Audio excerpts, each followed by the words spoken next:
어떤 그 식사 자리가 있었는데 거기에 참석하시는 지인이 저희 지인이 그게 그 남진 선생님하고 또 김연경 선수가 오신다고 해서 와서 저기 그 뭐 덕담이라도 나누면 좋겠냐 그래서 좋지요. 그리고 갔어요. 갔더니 꽃다발이 거기에 준비되어 있었던 거고요. 네. 식당이니까 뭐 제가 조금 제가 마지막에 도착했지 그분들이 먼저 와 계셨고. 네. 그래서 거기에 갔더니 이거 저기 힘내라고 격려하는 차원에서 꽃다발을 주셨고 그래서 받았고 그래서 자연스럽게 사진을 찍었고 뭐 제가 사진 찍자고 사실 먼저 했던 것도 아니었던 걸로 제가 기억하는데. 예. 그랬더니 두 분이 양쪽에서 엄지척을 해주셨고 사진 찍었고. 예. 그런 다음에 그걸 사진을 제 카메라를 찍은 것도 아니에요. 그건 참석하신 분 카메라를 찍었는데 네. 그분이 저에게 보내주시기에 사진이 이쁘게 잘 나와서 이거 사진 올려도 되겠냐라고 저 지인에게 네. 물었고 그리고 이런 내용의 글을 올려도 되겠냐고 완성된 문항까지 예. 처음에는 초안을 보내드렸다가 괜찮겠다고 답변이 왔기에 그 후에는 더 완성된 문안으로 최종적으로 이렇게 올리려고 하는데 괜찮는지 다시 한번 당사 동의를 받아주세요. 그랬더니 그 다음 날 그 의견을 뭐 당사 동의가 어떤지 물어봐달라 했더니 기다려봐달라 하더니 올려도 좋다고 합니다라고 저한테 답변이 와서 그래서 저는 올린 거거든요. 김태현의 정치쇼. 자, 오늘 두 번째 인터뷰 시간인데요. 국민의힘 전당대회 오늘부터 후보자 등록이 시작됐습니다. 차기 당권주자로 나선 분이죠. 김기현 국민의힘 의원 모시고 전당대회에 관한 얘기들 여러 가지 얘기들 여쭤보도록 하겠습니다. 전화로 연결되어 있습니다. 의원님 안녕하세요. 네, 반갑습니다. 예, 의원님 오랜만입니다. 잘 지내십니까? 예, 아유 잘 지내고 있습니다. 의원님 어떠세요? 당대표 등록 오늘 하시나요? 후보 등록? 예, 오늘 오전에 할 거고요. 예. 이제 본격적으로 도출을 올렸으니까 열심히 달려야죠. 의원님. 예, 좀 또 자꾸 여쭤보기는 죄송한데 저는 처음 여쭤보는 거를 좀 질문을 좀 드리겠습니다. 예, 말씀하십시오. 남진 씨, 김연경 씨 꽃다발 사진 가지고 며칠 동안 좀 설왕설래 얘기들이 좀 있었잖아요. 제가 보니까 의원님의 어제 최종 입장을 갔더니 꽃다발에 준비돼 있었고 준비된 꽃다발을 제게 주길래 받은 거다. 그리고 행사를 주관했던 지인한테 요 사진이랑 글을 페이스북에 올려도 좋냐 물어봤더니 당사자가 올려도 좋다고 동의를 했다. 그래서 말해 전에도 올렸다. 이런 입장이신 거죠? 예, 100% 정확한 진실이고요. 예. 저는 하나도 보태지도 않았고 더하지 빼지도 않았는데요. 예. 제가 말씀드린 내용이 사실이라는 것을 남진 선생님이 어떤 언론하고 인터뷰하면서 밝혔나 봐요. 그게 언론이 보도가 되었던데 어저께 저녁에요. 예. 남진 선생님이 밝힌 내용이 제가 말씀드린 내용하고 같은 내용입니다. 그러니까 어떤 식사 자리가 있었는데 거기에 참석하시는 저희 지인이 그게 남진 선생님하고 또 김연경 선수가 오신다고 해서 와서 저기 뭐 덕담이라도 나누면 좋겠냐 그래서 좋지요. 그리고 갔어요. 갔더니 꽃다발이 거기에 준비되어 있었던 거고요. 식당이니까 뭐 제가 조금 제가 마지막에 도착했지 그분들이 먼저 와 계셨고. 그래서 거기에 갔더니 이거 저기 힘내라고 격려하는 차원에서 꽃다발을 주셨고 그래서 받았고 그래서 자연스럽게 사진을 찍었고 뭐 제가 사진 찍자고 사실 먼저 했던 것도 아니었던 걸로 제가 기억하는데 그랬더니 두 분이 양쪽에서 엄지척을 해주셨고 사진 찍었고 그런 다음에 그걸 사진을 제 카메라를 찍은 것도 아니에요. 그건 참석하신 분 카메라를 찍었는데 그분이 저에게 보내주시기에 사진이 이쁘게 잘 나와서 이거 사진 올려도 되겠냐라고 저 지인에게 물었고 그리고 이런 내용의 글을 올려도 되겠냐고 완성된 문항까지 처음에는 초안을 보내드렸다가 괜찮겠다고 답변이 왔기에 그 후에는 더 완성된 문안으로 최종적으로 이렇게 올리려고 하는데 괜찮는지 다시 한번 당사 동의를 받아주세요. 그랬더니 그 다음 날 그 의견을 당사 동의가 어떤지 물어봐달라 했더니 기다려봐달라 하더니 올려도 좋다고 합니다라고 저한테 답변이 와서 그래서 저는 올린 거거든요. 그리고 그게 100% 하나도 틀린 진실이고 그게 다 자료로 남아있어요. 제가 말로 한 것이 아니라 문자로 주고받았던 것이기 때문에요. 사진과 문자를 그대로 다 주고받았는데 하여간 자꾸 이걸 가지고서 그냥 진흙탕 싸움을 하는 내부의 그런 후보자가 계셔서 참 볼썽사납다. 너무 구차스럽게 그 본질하고 벗어난 얘기를 계속 그러시니 아무리 당내 경선이라고 해서 치열하게 한다 하더라도 좀 품위를 지키셨으면 좋겠다 하는 생각을 하는데 어쨌든 그 남진 김연경 선수와 남진 선생님에 대해서 저희 본인은 아니었지만 본인들이 좀 부담을 가지게 되었으니 그 점에 대해서는 죄송스럽게 생각을 하죠. 그런데 뭐 제가 동의 없이 했던 것은 아니라는 말씀을 드리고요. 그리고 뭐 어떻든 그래서 그 두 분이 좀 부담을 가지게 되었다고 하니까 그 점에 대해서는 제가 굉장히 유감을 가지고 있다는 말씀도 드렸고요. 근데 남준 선생님 인터뷰했던 기사를 저는 봤는데 한번 검색해 보세요. 거기 제가 했던 말이 사실인지 아닌지. 알겠습니다. 남준 선생님 답변으로 나와 있습니다. 아니 그러니까 의원님 말씀은 의원님 캠프 차원에서 뭐 이게 기획한 선거운동 캠페인 일환을 기획한 건 아니다라는 말씀이시고. 터무니없는 얘기고 제 지인이 연락이 와서 그런 자리에 있는데 혹시 한 분 와서 덕담이라서 나누면 좋겠네요. 그리고 아니 인기 연예인들하고 제가 정말 평소에 좋아하는 그 김연경 선수 정말 뛰어난 리더십을 가진 선수 아닙니까? 그러니까 우리 그 정말 멋쟁이 그 남진 선생님하고 얼굴 한번 보러 가는 그게 일반적으로 자연스러운 일인데. 알겠습니다. 그걸 가지고 자꾸 알고 하면서 그걸 자기 선거 캠페인으로 쓰는 분이 계셔서 그거 참 안타깝다. 좀 큰 지도자 모습을 당당하게 좀 가지셨으면 좋겠다. 그렇게 생각한다는 겁니다. 그 의원님이 말씀하신 이걸 자기 선거 캠페인용으로 쓰는 분 아마 안철수 의원을 의미하시는 것 같은데 그럼 안철수 의원이 이 얘기를 자꾸 언급하는 이유는 어디 있다고 보시나요? 뭐 제가 상대방에 대한 흠집내기 하는 게는 가급적 저는 안 하려고 하는데요. 정말 자꾸 진흙탕 싸움을 하는 모습을 보면 대통령 되시겠다고 하는 분이 자꾸 그런 모습을 보이면 과연 국민들 보시기에 뭐라고 하실까 한번 그런 생각을 하시면서 좀 큰 지도자 모습을 좀 보이셨으면 좋겠다는 생각이 들죠. 알겠습니다. 그런데 의원님 사실은 얼마 전까지만 해도 의원님의 지지도가 굉장히 높게 나왔었고 안철수 의원과의 차이가 꽤 좀 벌어져 있었는데 최근에 나온 여론조사를 보면 의원님도 다 보셨겠지만 국민리서치 여론조사는 47.5 대 44 오차범위내 박빙 안철수 의원의 우세, 한국갤럽 조사는 60.5 대 37.1 오차범위 밖에서 안철수 의원이 큰 폭 우세 이렇게 나오거든요. 최근에 나온 두 가지 여론조사는 의원님에게 좀 흐름이 불리한 것 같은데 현 상황 어떻게 보고 계신가요? 오늘 아침에 보도가 되었는데요.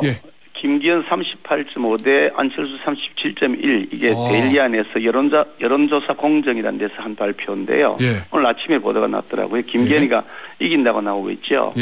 그러니까 아마 엎치락뒤치락 할 수 있는 여지는 있죠. 그러니까 뭐 나경원 전 대표가 불출마하게 된 과정에서 조금 반감이 생겼던 분들도 계실 테고 또 유승민 전 대표가 지금 불출마 선언을 했으니까 아무래도 유승민 전 대표가 가졌던 그 대통령에 대한 어떤 그 반대 정서, 대통령에 대한 강력한 비판의 의지 이런 것들이 그 안철수하고 겹치지 않습니까? 안철수 후보는 대통령하고는 좀 이렇게 그 반대쪽 입장에 있는 분이시니까 그런 면에서 겹치는 지지층이 거기에 모였던 것이다. 그럼에도 불구하고 오늘 아침 여론조사를 한 거 보니까 제가 이기는 것으로 나오고 있다. 그것은 의미가 있는 그런 변화다 이렇게 생각하고 있습니다. 그 일반적인 언론의 분석들은 나경원 전 의원이 불출마 선언하면서 그 표가 안철수 의원에게 좀 이동했다 이렇게 분석을 하는 것 같은데 의원님 입장에서 나경원 전 의원을 지지했던 그 표심 그거를 좀 끌어당기기 위한 어떤 비책이나 방책을 좀 가지고 계신가요? 이미 그 나경원 전 대표를 지지했던 분 특히 마지막까지 출마 불출마를 놓고서 고민하면서 마지막까지 나경원 의원과 함께 의논했던 분들 중에 거의 대부분이 이미 저에 대한 지지를 표명해 주셨고요. 아, 그러신가요? 실제로 저희 선거운동을 하고 계신 분도 계시고. 나 전 의원의 캠프에 계셨던 분들이? 여러 분이 계십니다. 한두 명이 아니고요. 여러 분이 계신데, 근데 전직 의원도 계시고, 전직 당협위원장, 그리고 정치인 이런 분들이신데요. 거의 대부분 다 이미 저희 선거운동을 하고 계신데, 그 이유는 아주 간명합니다. 왜냐하면, 도왔던 그분들 절대 다수가 다 저 김기현이하고 같이 정통 보수 우리 국민의힘을 지켜왔던 동지들입니다. 그러니까 옛날부터 같은 뿌리를 가지고 같은 고민을 하고 또 정권 창출을 위해서 같이 뒹굴면서 서로 싸울 건 싸우고 고민하고 왔던 그런 동지들이거든요. 한때 이제 나경원을 지지하느냐 김기현을 지지하느냐 이런 차이가 있었긴 하지만 예. 결국 바탕은 같은 바탕에서 갑자기 조금 다른 그 사람에 관한 것이었는데 네. 이제 나경원 전 대표가 그 점에 대해서 불출마를 선언하니까 같은 바탕에서 같은 일을 하는 거죠. 그러니까 같은 색깔을 가지고 있는 동지들끼리 모여서 하는 게 너무나 당연하고 그것이 또 자연스러운 것이고 실제로 그렇게 지금 이미 저희 승무원들 하고 있습니다. 알겠습니다. 어제도 또 이 전당대회 관련해서 뭔가 좀 논쟁이 안에 붙었는데 안철수 의원 측의 김영우 선대위원장하고 장제원 김기현 의원님과 가까운 장제원 의원과의 전화 통화 요 얘기가 이제 또 밖으로 불거져 나와서 이제 기사가 됐잖아요. 의원님 알고 계시죠? 저도 기사를 보고 살았습니다. 하루 종일 뭐 대구에 있었기 때문에 기사를 보고 살았는데 그 기사를 보면서 저는 그 윤심 호소인이 등장한 거 아닌가 그런 생각이 좀 들었습니다. 예. 계속 윤심팔이 하지 말라 막 하면서 저는 한 번도 윤심을 판 적이 없습니다. 저는 김심만 팔아왔지. 제가 대통령하고 뭐 만찬을 회동한 것이 관저에서 2번 있었다 하는 그 기사가 있었는데 제가 한 번도 그걸 발설한 적이 없고 언론이 거꾸로 그 정보를 입수해서 확인 요청했을 때도 나는 아무것도 확인해 줄 수 없다라고 한 거 외에는 제가 없는데 사실은 뭐 얘기하니까 말씀이면 아니 뭐 식사를 하고 만찬을 하고 뭐 오찬을 하고 한 것이 뭐 관저 그것뿐이겠습니까? 사저에서도 있었고 또 제3의 장소에서 있었고 수시로 티타임도 하고 몇 시간씩 얘기도 하고요. 대통령과요? 예. 대통령하고 소통을 안 하고서 어떻게 당의 지도부를 이끌어 나가겠습니까? 대통령과 수시로 계속 얘기를 해야 당이 가지고 있는 생각, 국민이 바라는 여론, 그 민심을 전달하고 대통령이 가지고 있는 생각을 같이 녹여내면서 거기에서 합일점을 찾아 나가야 그게 여당이죠. 그래서 수시로 계속 통화하고 대통령과 소통하는 사람이 너무너무 우리 여당의 대표로서는 중요하다는 말씀을 드리는 것인데 그런 저도 한 번도 윤심을 제가 판 적도 없고 제가 친윤이라는 얘기에 대해서도 그런 식으로 표현하지 말라. 나는 정이 필요한다면 친민이다. 국민민자 친민이다라고 공개적으로 여러 차례 언론에 저는 언급을 하고 있는 사람인데 갑자기 윤심 호소인이 등장하는 것 같은 느낌이 들어서 제발 대통령을 좀 그런 저기 끌어들이지 않으시고 자신의 상품을 좀 경쟁하시면 좋겠다. 안철수라고 하는 상품 가지고 경쟁하고 김기현의 상품 가지고 경쟁하자라고 저는 말씀드리고 싶은데 이젠 좀 그렇게 당당해지셨으면 좋겠습니다. 그 안철수 의원이 만약에 당대표가 되면 용산과의 관계가는 좀 원활하지 않을 것이다. 뭐 이렇게 보고 계신 건가요, 의원님께서는? 뭐 제가 대통령의 생각을 다 전달할 수 있는 입장이 있지는 않습니다만은 뭐 언론 생각이 나는 것이 그 대통령직 인수위원장을 맡은 적이 있었지 않습니까? 그렇죠. 그렇게 해서 저는 제가 본 경험과 제가 들은 바에 의하면 대통령직 인수위원장이 가출한 사태는 전 처음 봤습니다. 가출이요? 대통령 인수위원장 할 때 자기가 추천한 사람이 뭐 이렇게 요직에 등용되지 않는다. 아마 장관에 등용되지 않았다. 뭐 이런 뜻인 것 같은데 언론이 그렇게 보도가 되었으니까 아마 사실이겠죠. 그런 다음에 잠적했지 않습니까?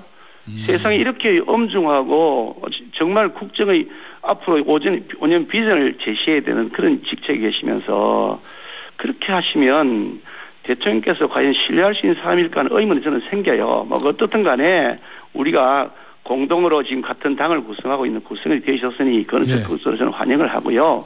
다만 당 대표가 할 일은 그런 형태로 하셔서는 안 된다는 말씀을 드리고 싶은 겁니다. 알겠습니다. 전당대회 이슈 하나만 더 짚죠. 천하람 순천갑 당협위원장이 전당대회 당대표 출마 선언을 아마 내일쯤 할 거로 좀 보도가 돼 있는데 이게 천하람 당협위원장의 출마는 그 뒤에 이준석 전 대표가 있는 게 아니냐 이런 얘기들이 좀 나오거든요. 이 상황 어떻게 보시나요? 그럴 가능성이 뭐 있겠죠. 두 분이 또 친한 사이기도 하고 또 저도 천하람 당협위원장하고 굉장히 친한 사이고 제가 그쪽에 순천 지역에 선거운동을 여러 차례 갔거든요. 그러니까 대통령 선거 당시에 순천에 여러 차례 가서 천하람 위원장하고 같이 선거운동도 하고 얘기도 많이 나눴던 사람인데요.